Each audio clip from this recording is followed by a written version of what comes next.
They said it was just a minor adjustment to the property line.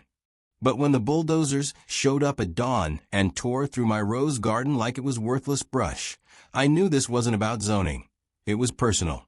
The HOA president didn't just redraw the map, she redrew the rules. My backyard became a battleground overnight, and every neighbor who used to wave at me suddenly vanished. I tried to stay calm. I tried to follow the process. But when they installed a surveillance pole 6 feet from my bedroom window, I stopped playing nice. What happens when the HOA picks a fight with the wrong homeowner? For the first 3 years, the neighborhood felt like a dream.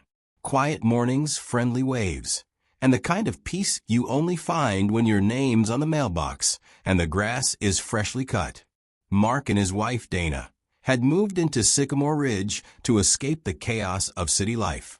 They wanted space for their 2 kids to grow, a backyard big enough for a swing set, and neighbors who didn't mind a little laughter past sunset. They got all that, and more. Block parties, bake-offs, even a community garden that Dana helped organize. Mark built a small shed for his woodworking hobby, tucked neatly behind the fence. No one complained.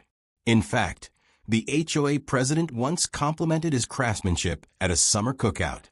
But things changed after the election. A new board took over, less smiles, more rules.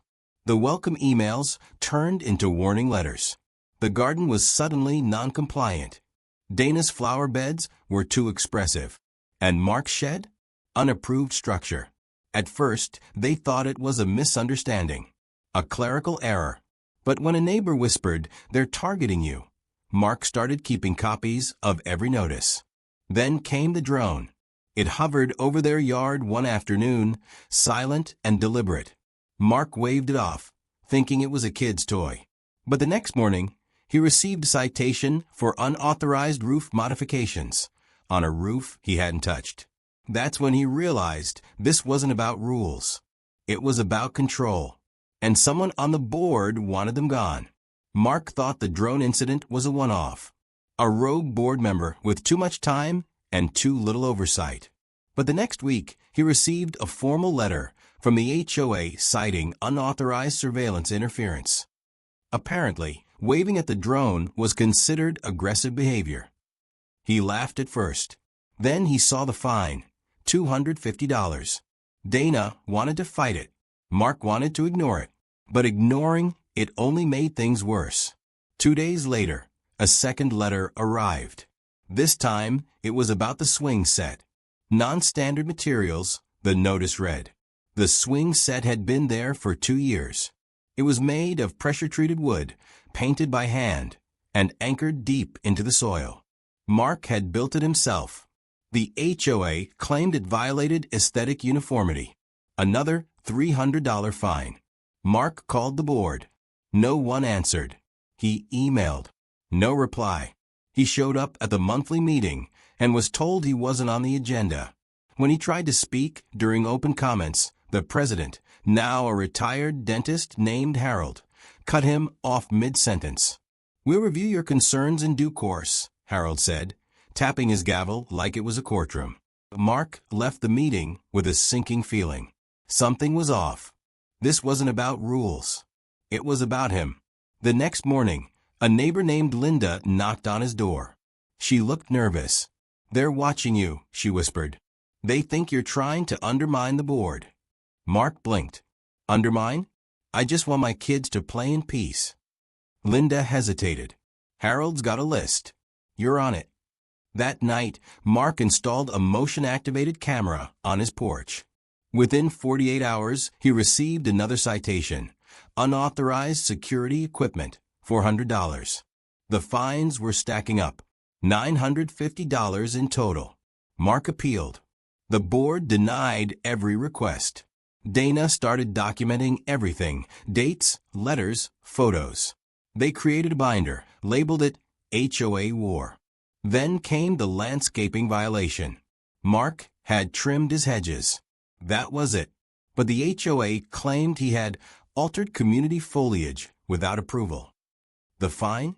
$600. Mark was livid. He demanded a hearing. They gave him one, at 9 a.m. on a Tuesday when he was scheduled to be in court for work. He sent a written statement. They rejected it. In-person attendance required, the letter read. Mark missed the hearing. The fine doubled. Now, they were over $2,000 in the hole. Dana wanted to go public. Mark wasn't ready. Let me try one more thing, he said. He requested the HOA's bylaws. They sent him a redacted version. Entire sections were blacked out. He asked for the full document. They said it was under review. That's when Mark filed a formal complaint with the county. The board retaliated. They sent a letter to every neighbor on the street, warning them about a resident engaging in disruptive legal activity. They didn't name Mark, but everyone knew. Linda stopped waving. The couple across the street canceled their dinner plans. Even the mailman started dropping letters at the edge of the driveway. Mark was being frozen out. Then the board made their boldest move yet. They issued a community safety directive banning all backyard structures not visible from the street. That included Mark's shed. The same shed Harold had once complimented. The same shed that held Mark's tools, his woodworking projects, and the swing set supplies. He had 7 days to dismantle it. Mark refused. On day 8, he came home to find a notice taped to his garage, HOA enforcement action pending. That night, he heard footsteps in the yard. He grabbed his flashlight and stepped outside. No one was there, but the shed door was open, and the lock was gone. He called the police. They said it was a civil matter. Mark was furious. He started digging. He found out Harold had rewritten several HOA rules without a community vote. He discovered that the board had quietly raised annual dues by 18%, again, without approval. He found emails between board members discussing problematic residents and strategies for compliance. Mark printed everything. He built a case. Then he got a letter from the HOA attorney. It accused him of defamation, threatened legal action, demanded he cease all unauthorized investigations. Mark didn't flinch. He filed a countersuit. The board panicked. They called an emergency meeting. Mark showed up with his binder, his documents, and a quiet fury that made Harold visibly sweat. He read aloud the redacted bylaws. He quoted the county code. He showed photos of the shed, the swing set, the drone. Then he dropped the bombshell. "I've filed a formal complaint with the state HOA Oversight Committee," he said, "and I've retained counsel." Silence. Harold tried to speak. Mark cut him off. "You've harassed my family. You've violated your own rules. And you've weaponized this board against anyone who dares to question you." The room was dead quiet. Then someone clapped. It was Linda. Then another neighbor. Then another. Harold slammed his gavel. Meeting adjourned. But the damage was done. Mark had cracked the facade. The next morning, he received an anonymous email. It contained internal board memos, meeting transcripts, and a spreadsheet labeled compliance targets. Mark was number one. He wasn't just being harassed. He was being hunted. And now he had proof. Mark didn't sleep the night before the hearing. He sat at the kitchen table, binder open, pages spread like a war map. Dana paced behind him, rereading the anonymous emails, the redacted bylaws, the spreadsheet labeled compliance targets. They had everything. Dates, photos, audio clips, even a notarized statement from a former board member who'd quietly resigned after Harold rewrote the rules without a vote. But Mark wasn't just preparing for a hearing. He was preparing for a reckoning. The HOA had pushed too far. They'd fined him into the thousands, harassed his family, and turned neighbors into informants. They'd vandalized his shed, weaponized drones, and tried to silence him with legal threats. Now, they were about to face him in public. The hearing was held in the community center, the same place where Mark had once helped set up folding chairs for movie night. This time, the chairs were arranged in rows, facing a long table where Harold and the board sat like judges. A microphone stood in the center of the room. A dozen neighbors filled the seats. Some looked curious. Others looked nervous. Mark walked in with Dana beside him. He carried the binder like a shield. Harold cleared his throat. This hearing concerns multiple violations committed by Mr. Mark Ellison, including unauthorized structures, aggressive conduct, and defamation of the HOA board. Mark didn't flinch. Harold continued, "The board will now hear Mr. Ellison's defense. You have 10 minutes. Mark stepped to the microphone. He didn't use notes. He didn't need them. He began with the drone, described how it hovered over his yard, how the citation arrived the next day. He held up the photo, time-stamped, geotagged. Then he moved to the swing set, the shed, the landscaping violation, each one backed by documentation, receipts, and photos. Then he dropped the spreadsheet. "This," he said, holding it up, "is a list of residents labeled as compliance targets. I'm number 1. My wife is number 3. This was sent to me anonymously by someone inside your board." Harold shifted in his seat. Mark continued, "You've issued fines without due process. You've redacted bylaws to hide illegal amendments. You've raised dues without a vote. And you've used intimidation tactics to silence dissent." He turned to the audience. "This isn't about me. It's about every homeowner who's been too afraid to speak up. About the neighbor who got fined for planting sunflowers. The couple who had to repaint their door 3 times. The veteran who was told his flagpole was too tall." The room was silent. Then Mark played the audio. It was a recording of Harold, taken during a private conversation with another board member. His voice was unmistakable. "We need to make an example of Ellison. If he pushes back, we push harder. Eventually, he'll break." Gasps rippled through the room. Harold's face turned pale. Mark stepped back from the mic. "I didn't break. I documented. And now, I'm filing a formal complaint with the State HOA Oversight Committee.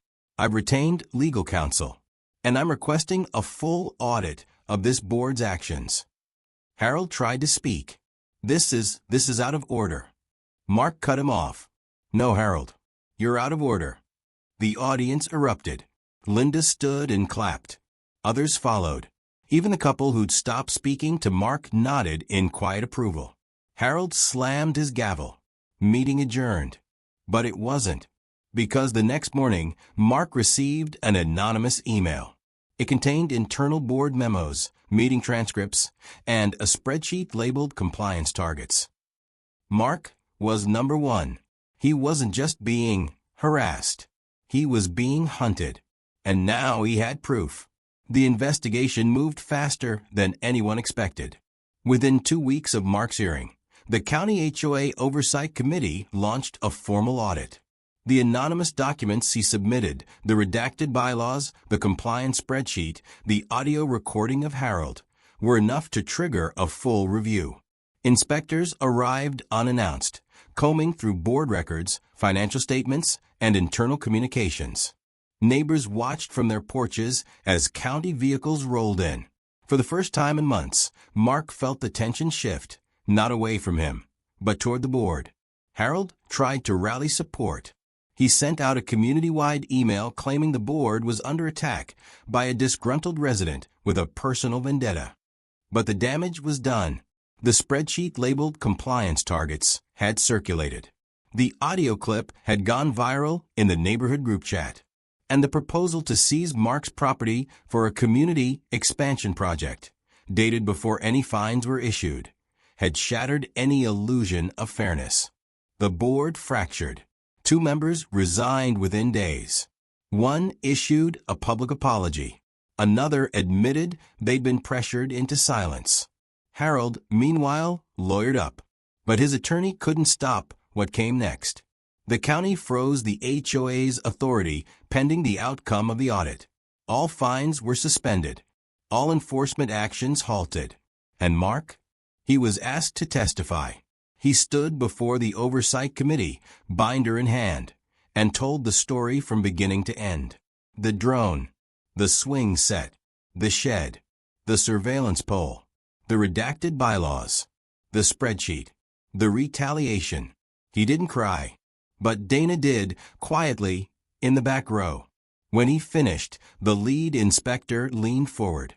"Mr. Ellison, thank you. You've done more than defend your home. You've exposed a system that failed its residents." The committee ruled in Mark's favor. All fines were nullified.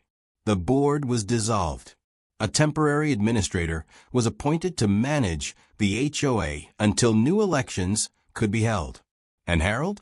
He was barred from serving on any HOA board in the state for 10 years.